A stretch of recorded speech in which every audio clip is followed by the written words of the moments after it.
जीवन में थोड़ी बहुत मुश्किलें आती रहती हैं लेकिन हमें बहुत कुछ सिखा कर जाती हैं, इसलिए मुश्किलों का सामना मुस्कुरा कर कीजिए। नमस्कार दोस्तों, आज के वीडियो में डिस्कस करेंगे हम 8 अगस्त के सभी महत्वपूर्ण करंट अफेयर पे। और देखिए, आज के वीडियो में टोटल हम 11 महत्वपूर्ण प्रश्नों पर चर्चा करेंगे और इनसे जुड़े जितने भी स्पेशल फैक्ट हैं उन पर हम पूरे डिटेल में चर्चा करेंगे। और देखिए, इस वीडियो के लास्ट में आपसे 5 क्वेश्चन अपने पूछाएंगे, तो आपको इन पांचों प्रश्नों के जवाब भी देने हैं, तो शुरू से लास्ट तक वीडियो में बने रहिए। और इस वीडियो को पूरा देखने के बाद आप इसकी पीडीएफ फाइल भी डाउनलोड कर सकते हैं। नीचे डिस्क्रिप्शन बॉक्स में आपको इस वीडियो के पीडीएफ लिंक मिल जाएगी। और देखिए, अगर आप इस चैनल पर नए हैं तो चैनल को भी सब्सक्राइब जरूर कर लीजिएगा, साथ में जो घंटे वाला आइकॉन होता है उसको दबा दीजिएगा ताकि आपको इस चैनल के आने वाले सभी नोटिफिकेशन ऑटोमेटिक और सबसे पहले मिल जाए। और वीडियो को लाइक शेयर भी करिएगा। तो चलिए शुरू करते हैं आज के करंट अफेयर को लेकर। सबसे पहले बात करते हैं कल के करंट अफेयर पूछे गए सभी क्वेश्चन अपने के सही उत्तर की। देखिए, क्वेश्चन नंबर का पहला प्रश्न था कि हाल ही में किस अमेरिकी कंप्यूटर इंजीनियर का निधन हो गया जो कि दुनिया के पहले कंप्यूटर माउस के सह आविष्कारक थे। तो देखिए, ये व्यक्ति आपके थे विलियम किर्क इंग्लिश। और दूसरा था कि भारतीय रिजर्व बैंक के द्वारा किस व्यक्ति को एचडीएफसी बैंक का नया मुख्य कार्यकारी अधिकारी नियुक्त किया गया है। तो देखिए, ये व्यक्ति आपके हैं शशिधर जगदीशन। और तीसरा था कि हाल ही में कौन गुयाना के नए प्रधानमंत्री चुने गए हैं। तो देखिए, गुयाना के नए प्रधानमंत्री चुने गए हैं मार्क फिलिप्स। और चौथा था कि हाल ही में किस देश के पूर्व फुटबॉलर ईकर कैसिलास ने फुटबॉल से संन्यास ले लिया है। तो देखिए, ईकर कैसिलास जो है ये स्पेन के एक फुटबॉलर थे और इन्होंने भी हाल ही में फुटबॉल से संन्यास ले लिया। पांचवा था कि हाल ही में किस देश ने महात्मा गांधी की प्रति को अपने सिक्कों पर चित्रित करने का फैसला किया है। तो देखिए, ये देश आपका ब्रिटेन है। और आज के करंट अफेयर का पहला प्रश्न है कि यूपीएससी के नए अध्यक्ष कौन बने हैं। तो देखिए, यूपीएससी के नए अध्यक्ष बनाए गए हैं प्रदीप कुमार जोशी। और देखिए, जो कि प्रदीप कुमार जोशी हैं ये यूपीएससी यानी कि संघ लोक सेवा आयोग के अध्यक्ष के पद पर अरविंद सक्सेना का स्थान लेंगे, जिनका कार्यकाल अध्यक्ष के रूप में अभी हाल ही में कंप्लीट हो चुका है यानी कि पूरा हो गया है। तो याद रखिएगा कि अब जो है यूपीएससी यानी कि संघ लोक सेवा आयोग के नए अध्यक्ष कौन है, प्रदीप कुमार जोशी हैं। देखिए, जो आपके प्रदीप कुमार जोशी हैं तो ये यूपीएससी के अध्यक्ष के रूप में 12 मई 2021 तक जो है इस पद पर काम करेंगे। और यूपीएससी के बारे में आपको डिटेल में बताने जा रहा हूँ, ध्यान से सुनिएगा। देखिए, जो आपका यूपीएससी यानी कि संघ लोक सेवा आयोग है, ठीक है, तो ये जो है देश के नौकरशाहों और राजनयिकों का चयन करने के लिए सिविल सेवा परीक्षा आयोजित करता है हर साल। आपको पता ही होगा, आईएएस का एग्जाम वगैरह होता है, ठीक है। देखिए, जो आपका यूपीएससी है, ठीक है, तो ये वार्षिक भारतीय प्रशासनिक सेवा यानी कि आईएएस, भारतीय पुलिस सेवा यानी कि इंडियन पुलिस सर्विस और भारतीय विदेश सेवा यानी कि इंडियन फॉरेन सर्विस के अधिकारियों का चयन करने के लिए 3 चरणों प्री मेंस और इंटरव्यू, ठीक है, तो इन 3 चरणों में जो है परीक्षाओं का आयोजन करता है। ये चीज़ नोट कर लीजिएगा और सबको पता भी होगा लगभग। देखिए, जो आपका यूपीएससी है इसका मुख्यालय है नई दिल्ली में और यूपीएससी जो है इसको स्थापित किया गया था 1 अक्टूबर 1926 को। दूसरा प्रश्न है कि हाल ही में स्पोर्ट प्लेटफॉर्म WTF स्पोर्ट ने किसे या फिर किन्हें अपना ब्रांड एम्बेसडर बनाया है। तो देखिए, अभी हाल ही में जो आपका WTF स्पोर्ट है इसने हरमनप्रीत कौर को और सुरेश रैना को, इन दोनों को बनाया है अपना ब्रांड एम्बेसडर। देखिए, जो आपका WTF स्पोर्ट्स है ये एक स्पोर्ट गेमिंग प्लेटफॉर्म है जिसको अभी हाल ही में लॉन्च किया गया था और इसका ब्रांड एम्बेसडर किसे बनाया गया है, हरमनप्रीत कौर को और सुरेश रैना को, इन दोनों का नाम याद रखिएगा। और तीसरा प्रश्न है कि हाल ही में किस देश की संसद ने सरकारी उपकरणों पर चीनी स्वामित्व वाले वीडियो शेयरिंग ऐप जिसका नाम है टिकटॉक, तो टिकटॉक पर बैन लगाने वाला एक विधेयक पास किया है। तो देखिए, ये देश आपका है संयुक्त राज्य अमेरिका। और देखिए, संयुक्त राज्य अमेरिका की जो संसद में अभी हाल ही में ये विधेयक पेश किया गया है। अब इसको मंजूरी देने के लिए जो आपके राष्ट्रपति डोनाल्ड ट्रंप है अमेरिका के, ठीक है, तो उनका सिग्नेचर चाहिए। अगर ये हस्ताक्षर कर देते हैं तो ये कानून बन जाएगा और उसके बाद सरकारी कर्मचारियों को टिकटॉक के डाउनलोड अथवा इस्तेमाल करने पर जो है पाबंदी लग जाएगी अमेरिका में। तो सीधे सीधे हम कह सकते हैं कि अमेरिका में भी अब टिकटॉक बैन हो गया है। चौथा प्रश्न है कि हाल ही में किस देश की पुलित्जर पुरस्कार विजेता उपन्यासकार शर्ली एन ग्रो का निधन हो गया। तो देखिए, आपकी शर्ली एन ग्रो थी, ठीक है, ये अमेरिका की पुलित्जर पुरस्कार एक उपन्यासकार थी। और इनके बारे में खास बातें क्या है, देखिए, इन्होंने जो है 6 उपन्यासों और 4 शॉर्ट स्टोरियों का जो है रचना किया था यानी कि उसको लिखा था। और देखिए, जबकि शर्ली एन ग्रो हैं इन्होंने 1965 में अपनी चौथी किताब जिसका नाम है the keepers of the house के लिए पुलित्जर पुरस्कार जीता था, जो कि ग्रामीण अल्बामा में एक धनी इंग्लिशमैन और उसकी अश्वेत नौकरानी के बीच रोमांस के बारे में बताती है। और इसके अलावा 1956 में इनकी एक किताब थी the black Prince of other stories, ठीक है। तो इसको नेशनल बुक अवार्ड के लिए जो है नामांकित किया गया था अमेरिका में। और इनकी जो पहली पुस्तक थी जिसका नाम था द ब्लैक प्रिंस, ये 1954 में प्रकाशित हुई थी। तो ये चीज़ नोट कर लीजिएगा। और ये डिटेल्स याद रखिएगा सर्ली एंड ग्रो के बारे में। ये अमेरिका की एक बहुत ही फेमस यानी कि प्रसिद्ध जो है उपन्यासकार थी और इनको पुलित्जर पुरस्कार भी प्राप्त हुआ था। पांचवा प्रश्न है कि history of India's covert operations नामक पुस्तक को किसने लिखा है। तो देखिए history of India's covert operations पुस्तक को लिखा है यतीश यादव ने।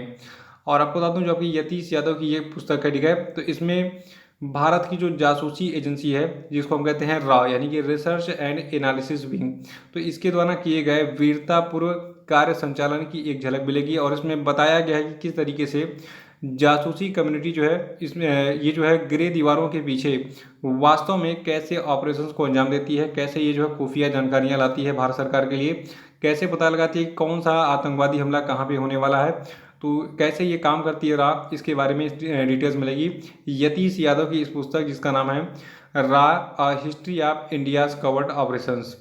और देखिए आपका है यानी कि रिसर्च एंड एनालिसिस विंग है, ठीक है। तो इसके प्रमुख है वर्तमान में सामंत गोयल। का मुख्यालय है नई दिल्ली में। की स्थापना 21 सितंबर 1968 को हुई थी। और का मोटो है धर्मो रक्षति रक्षति, ठीक है। तो ये नोट कर लीजिएगा। देखिए जो आपका है इसके संस्थापक हैं स्पाई मास्टर जिनका नाम है रामेश्वर नाथ काव, ठीक है। तो की स्थापना किसने की थी, रामेश्वर नाथ काव ने। ये नोट कर लीजिएगा सारी इन्फॉर्मेशन, ये एग्जाम के लिए इंपॉर्टेंट है और एग्जाम में पूछी भी जाती है। छठा प्रश्न है कि किस राज्य सरकार ने तेंदुपत्ता संग्राहकों के लिए सामाजिक सुरक्षा योजना जिसका नाम है शहीद महेंद्र कर्मा तेंदुपत्ता संघर्ष समाज सुरक्षा योजना, इसका शुभारंभ किया है। तो देखिए तेंदुपत्ता संग्राहकों के लिए अभी हाल ही में जो छत्तीसगढ़ की भूपेश बघेल की सरकार है इसने जो है एक सामाजिक सुरक्षा योजना जिसका नाम है शहीद महेंद्र कर्मा तेंदुपत्ता संघर्ष समाज सुरक्षा योजना का शुभारंभ किया है। और जो आपकी ये योजना है, ठीक है, तो इस योजना के तहत छत्तीसगढ़ राज्य के वन विभाग और छत्तीसगढ़ राज्य लघु वनोपज महासंघ के द्वारा संयुक्त रूप से निष्पादित किए जाने के लिए पंजीकृत तेंदु कलेक्टरों यानी कि जो तेंदु के पत्ते का जो है कलेक्शन करते हैं, ठीक है, तो उनके परिवार को या फिर उनके मुखिया की सामान्य मृत्यु यदि परिवार के मुखिया की आयु 50 वर्ष से अधिक नहीं है तो हो जाने पर जो है नामिनी अथवा वारिस को 2 लाख रुपए की वित्तीय सहायता प्रदान की जाएगी। देखिए जो आपका तेंदुए का पत्ता होता है इससे क्या बनाता है, इसको सुखाकर इससे बीड़ी बनाता है, ठीक है। बीड़ी का जो पत्ता आपको दिखता है वो तेंदुए का पत्ता होता है। तो ये नोट कर लीजिएगा, ये बेसिक इन्फॉर्मेशन है, वैसे आपको मैं कभी नहीं सलाह दूंगा आप बीड़ी पीजिए। और देखिए जो आपका छत्तीसगढ़ राज्य है, छत्तीसगढ़ की पॉपुलेशन है 3.22 करोड़ और यहाँ के मुख्यमंत्री हैं भूपेश बघेल, गवर्नर यहाँ की हैं अनुसुईया उइके। और देखिए जो आपका छत्तीसगढ़ राज्य है ये मैप में इंडिया के कुछ इस स्थान पर लोकेटेड है। और देखिए जो आपका छत्तीसगढ़ है ये अपनी सेवाएं बनाता है उड़ीसा, झारखंड, उत्तर प्रदेश, मध्य प्रदेश, महाराष्ट्र, तेलंगाना और जो आपका आंध्र प्रदेश, ठीक है, तो आंध्र प्रदेश के साथ में।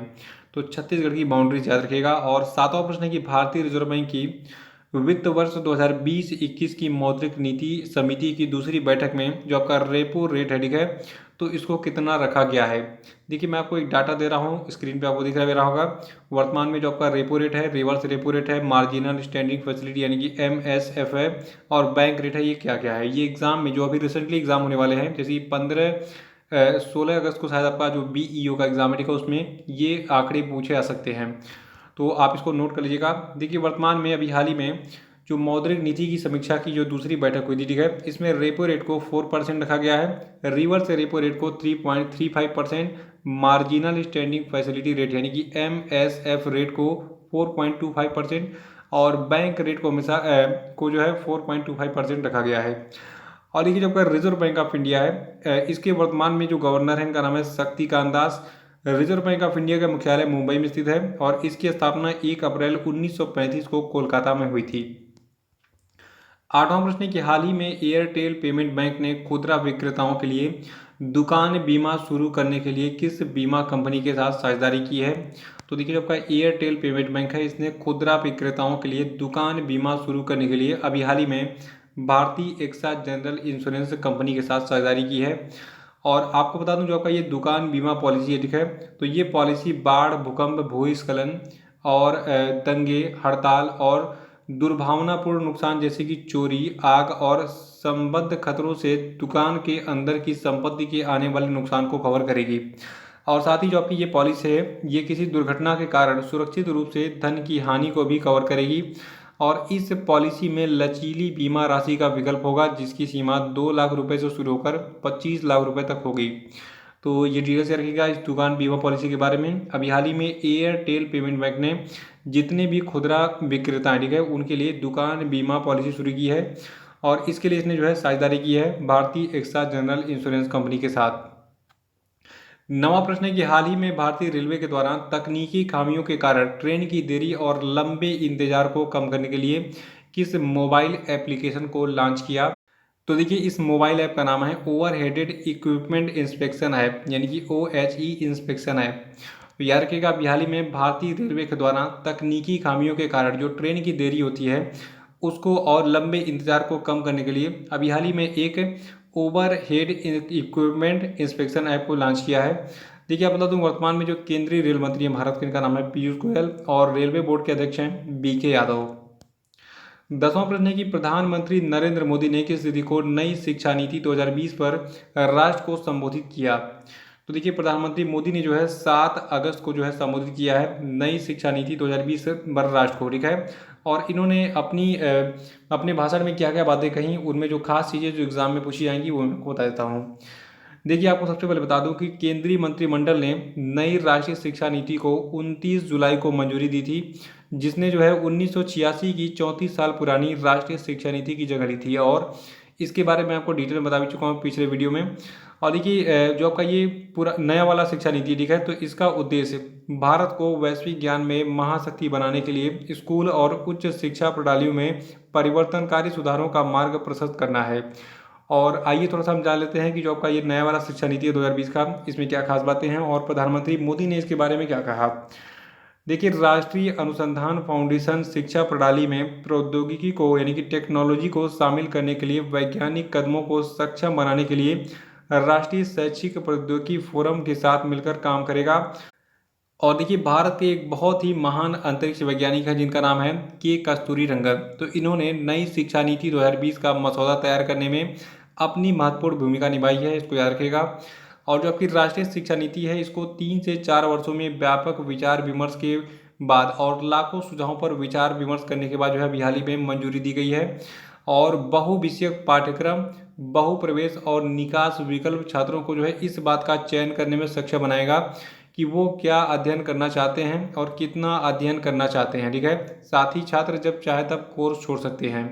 तो ये चीज़ नोट कर लीजिएगा। ये जो आपका राष्ट्रीय शिक्षा नीति 2020 है इसके प्रमुख अंश है। और इसके बारे में देखिए मैंने बताया पिछले वीडियोज़ में, तो आप डेली करंट अफेयर का पुराना वीडियो देख के रिवाइज करते रहा कीजिए। 11वां प्रश्न है कि किस तिथि को राष्ट्रीय हैंडलूम दिवस मनाया जाता है। तो देखिए जो आपका राष्ट्रीय हैंडलूम दिवस है ये 7 अगस्त को हर साल मनाया जाता है। देखिए भारत सरकार के द्वारा हथकरघा उद्योग यानी कि हैंडलूम इंडस्ट्री के महत्व के बारे में जागरूकता पैदा करने के उद्देश्य से 7 अगस्त को राष्ट्रीय हथकरघा दिवस के रूप में घोषित किया गया है। देखिए जो आपका पहला राष्ट्रीय हथकरघा दिवस है इसका उद्घाटन 7 अगस्त 2015 को प्रधानमंत्री नरेंद्र मोदी के द्वारा चेन्नई के मद्रास विश्वविद्यालय के शताब्दी हाल में किया गया था। तो ये थे आपके आज के सभी महत्वपूर्ण करंट अफेयर। और अब हम बात कर लेते हैं आज के सभी को शामिल हुए। देखिए इससे पहले आपको बता दूं जो आपका वीकली करंट अफेयर का वीडियो है अगस्त महीने का, ठीक है, यानी कि 1 से लगाए 7 अगस्त का, वो अपलोड हो चुका है। उस वीडियो को जरूर देख लीजिएगा और अपने पुराने जो करंट अफेयर है पिछले सप्ताह के, ठीक है, उसको रिवाइज कर डालिएगा। देखिए आपके लिए पहला प्रश्न है कि जम्मू और कश्मीर के नए उपराज्यपाल कौन बनाए गए हैं, आंसर बताइए। दूसरा है कि भारत के नए नियंत्रक एवं महालेखा परीक्षक कौन बने हैं, उत्तर बताइए। तीसरा है कि हर साल किस तिथि को हिरोशिमा डे मनाया जाता है, आंसर बताइए। चौथा है कि हाल ही में भारतीय प्रतिभूति एवं विनिमय बोर्ड यानी कि सेबी के चेयरमैन अजय त्यागी के कार्यकाल को कितने महीनों तक के लिए बढ़ा दिया गया है, आंसर बताइए। और पांचवा कि हाल ही में किस राज्य में हिम तेंदुआ संरक्षण केंद्र स्थापित करने की घोषणा की गई है, उत्तर बताइए। तो इसी के साथ आज का करंट अफेयर समाप्त होता है। कल फिर मिलेंगे। कल के करंट अफेयर के साथ वीडियो को लाइक और शेयर कर दीजिएगा। जो लोग नए चैनल को सब्सक्राइब कर लेंगे। तो इसी के साथ जय हिंद, जय भारत।